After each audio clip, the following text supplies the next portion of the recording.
दोस्तों, unit number 5 read number 1 એની શરૂઆત pre ટાસ્કથી થાય છે અને પ્રી ટાસ્કમાં સૂચના આવી આપવામાં આવેલી છે. Read this poem about ants. Make a list of qualities of ants as mentioned in the poem. કવિતાનું સૌથી પહેલા પઠન કરીએ છીએ. Working ants in a straight line we walk. A lot of work without talk. Under leaves and over rocks. Heavy lifts to keep our stalks. We work within an almost sacrificial love for one another. This love so strong that permits our bodies willingly carries many times its weight freely, as we find a freedom in a devotion, as we build a great life together. હવે આ જે કાવ્ય છે તેની સાથે સમજૂતી પણ મેળવીએ. પઠન કર્યા પછી આપણે તેની સમજૂતી મેળવવા જઈ રહ્યા છીએ. તો આપણે તેની પંક્તિ પ્રમાણે સમજૂતી મેળવવાનો પ્રયત્ન કરીએ. વર્કિંગ એન્ડ્સ, કામ કરતી હોય તેવી કીડીઓ, સતત મથતી હોય તેવી કીડીઓ. In a straight line we walk. આ કીડીઓ કહે છે કે અમે એક સીધી હરોળમાં ચાલીએ છીએ. A lot of work without talk. કોઈ પણ પ્રકારની વાતચીત વગર માત્ર પુષ્કળ કામ, ખૂબ જ કામ, સતત કામ. Under leaves. લીફ એટલે પાંદડું અને એનું બહુવચનનું રૂપ થાય leaves. Under leaves and over rocks. અને ખડકાળ પથ્થરોની ઉપર. We work within an almost sacrificial love for one another. અમે કામ કરીએ છીએ within an almost sacrificial love. Sacrifice એટલે બલિદાન આપવું. સેક્રિફિશિયલનો અર્થ થાય છે બલિદાનિત હોય તેવો પ્રેમ. એટલે બધી કીડીઓ જે નીકળતી હોય સવારે પોતાના દરમાંથી કંઈક ને કંઈક લેવા માટે, કંઈક ને કંઈક મેળવવા માટે, એ તમામ કીડીઓ પરત જ ફરે એવું નક્કી નથી હોતું. કારણ કે કેટલીય કીડીઓ અન્ય જીવોનો ભોગ બની જાય, ચગદાઈ જાય, તણાઈ જાય અથવા કંઈ પણ ઘટના એના જીવન સાથે બને. એટલે લખે છે કે સેક્રિફિશિયલ લવ, અમારો જે પ્રેમ છે એ એકદમ બલિદાન આપવાના ભાવ સાથેનો છે. ફોર વન અનધર, એકબીજાને માટે મદદરૂપ થવાનું, એકબીજાને હેલ્પ કરવાની એ એની વૃત્તિ છે. ધીસ લવ, આ પ્રેમ કેવો છે? સો સ્ટ્રોંગ ધેટ, એટલો મજબૂત છે કે, તીવ્ર છે કે, પરમિટ્સ અવર બોડીઝ, અમારા શરીરને પરમિટ આપે છે, ક્ષમતા બક્ષે છે. જ્યાં પ્રેમ હોય છે એકબીજા તરફનો, ત્યાં પોતે કેટલું કામ કરે છે અને બીજા કેટલું કામ કરે છે એવી કમ્પેરિઝન નથી હોતી. એ સતત મથે છે અને એટલે લખે છે કે પરમિટ્સ અવર બોડીઝ, અમારા શરીરને પરવાનગી આપે છે, વિલિંગલી, પાછું રાજી ખુશીથી, carries many times its weight freely. આપણને ખબર હશે કે એક કીડી પોતાના વજન કરતાં 10 ગણું વજન ઉપાડી શકે. એટલે 1 ગ્રામની પણ કીડી ના હોય, એ એના વજન કરતાં 10 ગ્રામ ઉપાડે, 10 ગણું ઉપાડે. એટલે એ એની જે તીવ્ર એકબીજા તરફની લાગણી છે એ જ એને એમ કહે છે કે પરમિટ આપે છે, carries many times its weight, એના વજન કરતાં મુક્ત રીતે એ ઘણું બધું વજન વધારે ઉપાડી શકે તેવી ક્ષમતા, શક્તિ બક્ષે છે. As we find the freedom in a devotion. To devote એટલે બલિદાન આપવું, સમર્પણ કરવું. એનું નાઉન આપવામાં આવેલું છે ડિવોશન. અમે સમર્પણ ભાવમાં જ અમારી સ્વતંત્રતા માણીએ છીએ. એટલે ખરી લોકશાહી કેવી હોય તો આ કીડીઓનું જીવન જીવવું પડે. કીડી જે રીતે જીવે છે એ રીતે મહેનત કરવી પડે તો જ સાચી સ્વતંત્રતાની મજા તમે માણી શકો. As V build a great life together, અમે બધા સાથે મળીને એક મહાન જિંદગીનું નિર્માણ કરીએ છીએ. તો કીડીના શબ્દોમાં જે વાત રજૂ કરવામાં આવી અને આપણા કાઠિયાવાડી ભજનમાં પણ છે, કીડી બિચારી કીડલી રે, કીડીના લગનિયા લેવાય. તો આ કીડી એ એક એવું જીવ કે જે સતત મથે છે, મથામણ કરે છે અને પોતાનું અસ્તિત્વ ટકાવી અને સૌ કોઈને એમાંથી કંઈક ને કંઈક પ્રેરણા પણ આપે છે. તો આ વાત કરી પ્રી ટાસ્કના આ કાવ્યની. ત્યાર પછી આપવામાં આવેલું છે what do you know about ants, put across, એટલે કે કાં તો ખરું કરવાનું કાં તો ખોટું કરવાનું. On what you think is not true about ants, ant માટે શું સાચું અને શું ખોટું છે એ તમારે સુનિશ્ચિત કરવાનું છે. તમારી સ્ક્રીન ઉપર તમને આમાં આપવામાં આવેલા પોઈન્ટ્સ આપી દઉં છું. તમારે તમારી રીતે એના જવાબો આ કવિતાના આધારે સમજી અને લખવાના છે. એટલે આ તમારું આનું હોમવર્ક પણ થઈ ગયું. Ants are tiny and weak creatures, creature એટલે જીવ. બીજો પોઈન્ટ છે ants work as a crowd not as a team. તમને શું લાગે છે? ત્રીજું, they are harmless and non-violent. ચોથું, they have to collect food. Fifth one, they cannot grow food like farmers. થોડી તપાસ કરવી પડે તો આપણને જવાબો મળે. હવે બાકીના પોઈન્ટ્સ પણ લઈએ. Ants can eat a huge elephant in a few minutes. Ants are food for other creatures. Ants are hunters. Ants are so tiny that they cannot rule over other creatures. અને ants have a social life like human beings. આટલા points તમારી સામે મૂકવામાં આવેલા છે. જે તમને યોગ્ય લાગતા હોય એની સામે રાઈટની નિશાની અને જે અયોગ્ય લાગતા હોય તેની સામે તમારે રોંગની નિશાની એટલે કે ચોકડીની નિશાની કરવાની છે. તો આ વાત કરી આપણે પ્રી ટાસ્કની. અને હવે પછી આપણે શરૂ કરીશું રીડ વન એન્ડ્સ. એની શરૂઆત થશે. તો આવો દોસ્તો, હવે શરૂ કરીએ યુનિટ નંબર 5, જેનો રીડ નંબર 1 છે એન્ડ્સ. તેની વાત હવે આપણે કરવા જઈ રહ્યા છીએ. તેના પ્રથમ પાર્ટમાં આપ સર્વેનું સ્વાગત છે. આપની ટેક્સ્ટ બુકના પેજ નંબર 49 ઉપરથી આપણે શરૂ કરવાનું છે. અને એટલો જ ભાગ, કારણ કે આગળ પ્રી ટાસ્ક આપણે લીધેલો છે આ જ વિભાગમાં, એટલા માટે થોડો ભાગ આ રીડનો પણ આપણે સમજી લઈએ. તો આવો શરૂ કરીએ આ યુનિટ. બહુ સૂક્ષ્મ જીવ અને છતાં પણ એની ખૂબીઓ, કીડી કેટલું નાનું જીવ છે અને છતાં એની ખૂબીઓ જે છે એ આપણી સમક્ષ અહીંયા રજૂ કરવામાં આવેલી છે અને સાયન્ટિફિકલી રજૂ કરવામાં આવેલી છે. The following behavior was noticed by a scientist who was making a study of ants. The following behavior એટલે હવે પછી આપણને જે રજૂ કરવામાં આવી રહ્યું છે એવું એમનું વર્તન, કોનું? કીડીઓનું. એ એક વૈજ્ઞાનિક દ્વારા નોંધવામાં આવેલું છે. પેસિવ વોઇસની વાક્યરચના આપવામાં આવેલી છે. was noticed, હવે 12મા ધોરણમાં આવ્યા ત્યાં સુધીમાં આટલી તો ખબર પડવા જ મંડેલી હોય કે was noticed આવેલું છે એટલે એ સાદો ભૂતકાળ છે.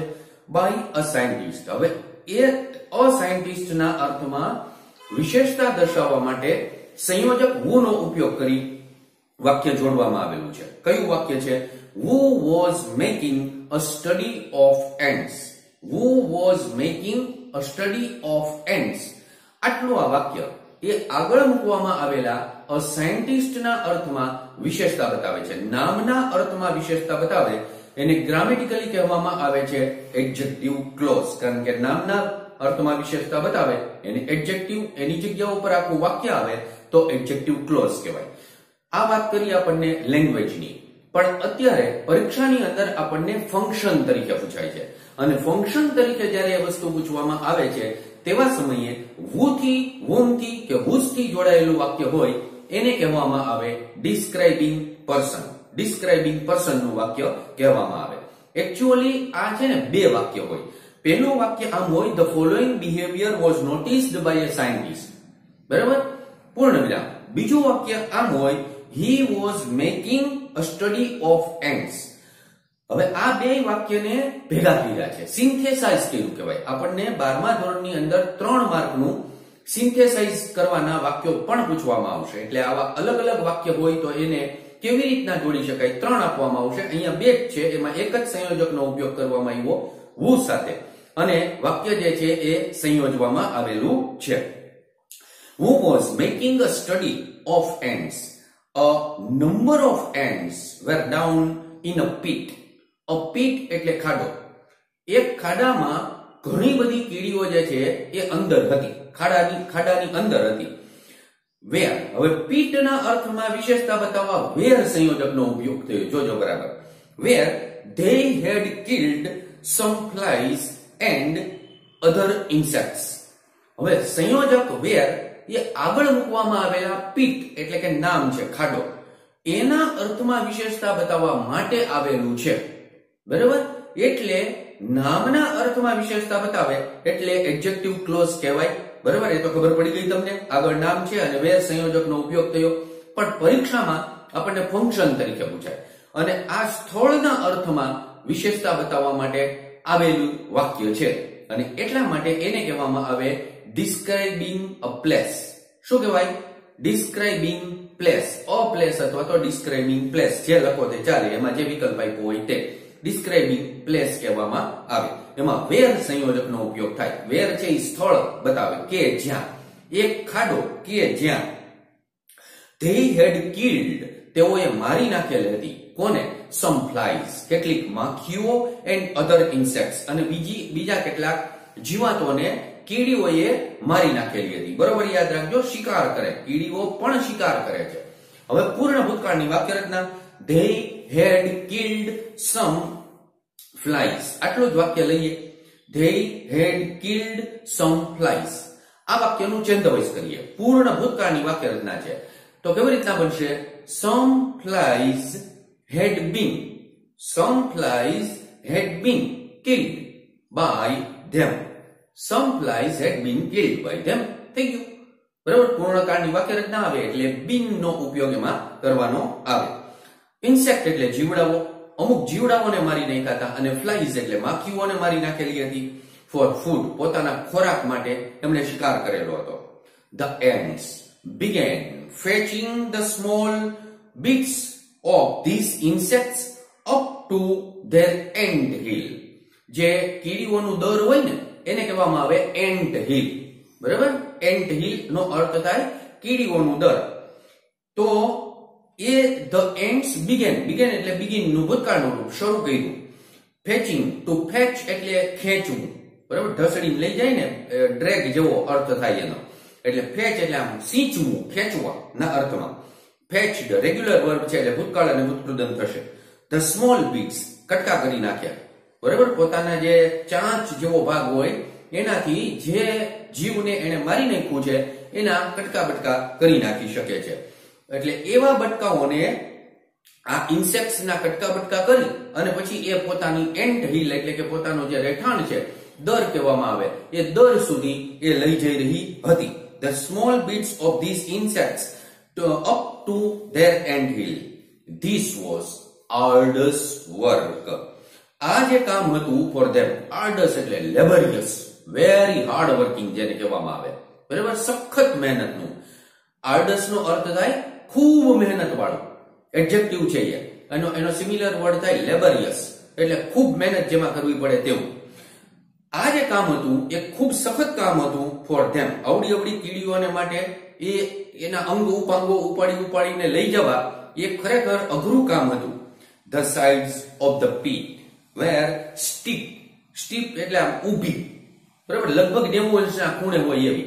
એ જે ખાડો હતો એ ખાડાનું દિવાલો જે હતી એ એકદમ આમ લગભગ ઊભી જેવી હતી, એટલે આમ સહેજ આમ ઢાળ ઓછો હોય તો ઉપાડીને લઈ જવું સરળ પડે, પણ આમ સીધો ભાગ હોય તો ચઢાણ કરવામાં મુશ્કેલી થાય, એટલે સ્ટીપ એટલે આમ ઊભું ચઢાણ. And considering the size of the ends, two consider એટલે ગણવું, માનવું, અને જો આપણે કીડીઓનું કદ જોઈએ તો એના પ્રમાણમાં આવડા મોટા ઇન્સેક્ટ્સના ભલે કટકા બટકા કરેલા હોય પણ એક પગ હોય ને કોકના હાથમાં પાંખ હોય ને આવું બધું હોય, એ બધું લઈને ઉપર ચડવું, અને એ પણ આવા સ્ટીપ પીટ ઉપરથી, જેમાં ઢોળાવ એનો એકદમ સીધો છે એવામાંથી, એમના માટે એ એક જરાક મોટું કામ હતું. The loads they were carrying were very heavy. એમના વજનના પ્રમાણમાં, એમની ક્ષમતાના પ્રમાણમાં આટલું વજન જે છે એ જે લઈને જતા હતા એ બહુ વધારે પડતું વધારે હતું. It was as if a group of men were carrying a weight of 200 pounds each. આ કેવું થતું હતું કે એક ગ્રુપ હોય માણસોનું અને એ પ્રત્યેક વ્યક્તિ 200 રતલ, પાઉન્ડ એટલે રતલ, 200 રતલનું વજન પોતાના ઉપર ઉચકીને જતા હોય એવી સ્થિતિ હતી. હવે આ વાક્ય આપવામાં આવેલું છે it was as if સાથે, અને પછી મૂક્યું છે a group of men. તો અ ગ્રુપ તો એક જ થયું, એટલે ગ્રુપમાં ગમે એટલા માણસો હોય પણ ગ્રુપ તો એક જ થયું, એટલે ત્રીજો પુરુષ એકવચન કહેવાય, છતાં પણ એની સાથે મૂકવામાં આવેલું છે were. એટલે તમને ખબર પડી જાય કે as if સાથેની were વાળી આ વાક્ય રચના, એટલે એને કહેવામાં આવે સપોઝિશનની. બરાબર, જાણે કે it was as if a group of men were carrying a weight of 200 pounds એટલે રતલ each and climbing a cliff. cliff cliff નો અર્થ થાય ઊભું ચઢાણ, ઊભો ખડક હોય ચડતા હોય એવી સ્થિતિ આ લોકોની હતી.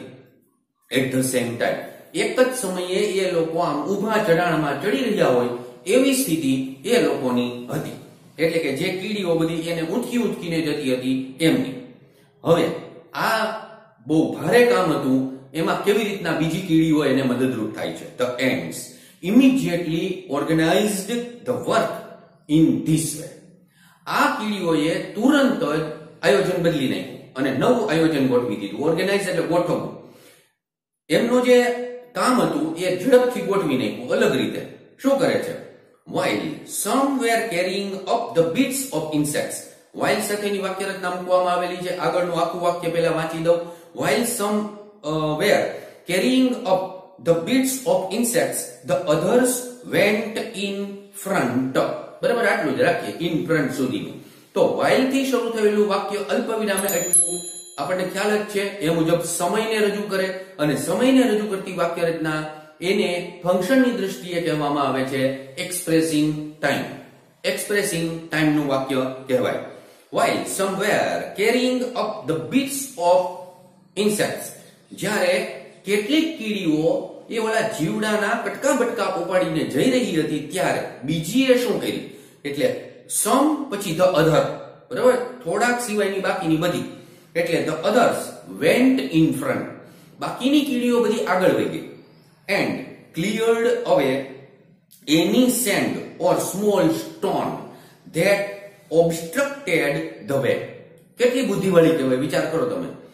બાકીની જે કીડીઓ જે છે એ ખાલી, આપણે અમુક લોકો શું હોય તમે જોજો આમ લગ્ન પ્રસંગને આવું તેવું હોય ને તો એમાં આમ ખાલી પોતે ખૂબ કામ કરે છે, એવો દેખાવો કરે, બરાબર, આમ બાયું ચડાવીને આમ વાળ વીખી નાખે, પરસેવો થોડોક વાળી દે, પછી આમ આટા માર્યા કરે. આપણને એમ થાય કે આ ભાઈના કબ્બા ઉપર જ આખા પ્રસંગની જવાબદારી છે. હકીકતે એ કાંઈ કામ ન કરતો હોય. તો એને બદલે જે આમાં કીડીઓમાં જે એવી હતી કે જે કાંઈ કામ નહોતી કરતી એ આગળ વહી ગઈ અને જે કઈ સેન્ડ વચ્ચે થોડા કાંકરા આવે, ઝીણી કણીઓ આવતી હોય, કીડીને માટે તો નાનકડો કાંકરો પણ બહુ મોટું પહાડ જેવું થઈ જાય, એટલે એને દૂર કરવાનું શરૂ કર્યું. The others went in front, આગળ ગઈ, and cleared away. To clear away એટલે સાફ કરવું. Any sand, કોઈ પણ ધૂળ, રેતી આવું કઈ આવતું હોય એને સાફ કરવા માંડ્યા. Or small stones, નાના જે સ્ટોન્સ આવતા હતા તે. That obstructed, to obstruct, obstruct, obstruct એટલે અડચણ પેદા કરવી. એ રેગ્યુલર વર્ક છે એટલે ઓબસ્ટ્રક્ટેડ થાય, ઈડી લાગે અને ભૂતકાળનું ઉત્પાદન થઈ જાય. ધ વે, જે રીતે રસ્તાની અંદર આવી ઝીણી ઝીણી કપચીઓ આવતી હોય, કરચ આવતી હોય, નાના નાના કાંકરા આવતા હોય, આ બધું જે છે એ આગળ ગયેલી કીડીઓએ દૂર કરવાનું શરૂ કર્યું. At some points where it was difficult to get a foothold. અમુક જગ્યા એવી હતી આમ સીધું ચઢાણ હતું અને પાછું સ્ટીપ હતું. તમને અગાઉ કહી દીધું, આમ ઊભું ચઢાણ અને લીસું ચઢાણ હતું. એટલે અમુક જગ્યા ઉપર કીડીઓ પોતાના આમ જે પગ હોય એ બરોબર ટેકવી ન શકે અને એટલા એને ફૂટ સ્ટેપ્સ કહેવામાં આવે. બરાબર, ફૂટ હોલ્ડ કહેવાય, જ્યાં પગ આમ તમે ટેકવી શકો. એવી કોઈ જગ્યા નહોતી ત્યાં these other ants would position themselves in such a way. ત્યારે એ કીડીઓએ પોતાની પોઝિશન એવી રીતના મૂકી દીધી, બરાબર, in such a way, એવી રીતના પોતાની જાતને ગોઠવી that the ants carrying the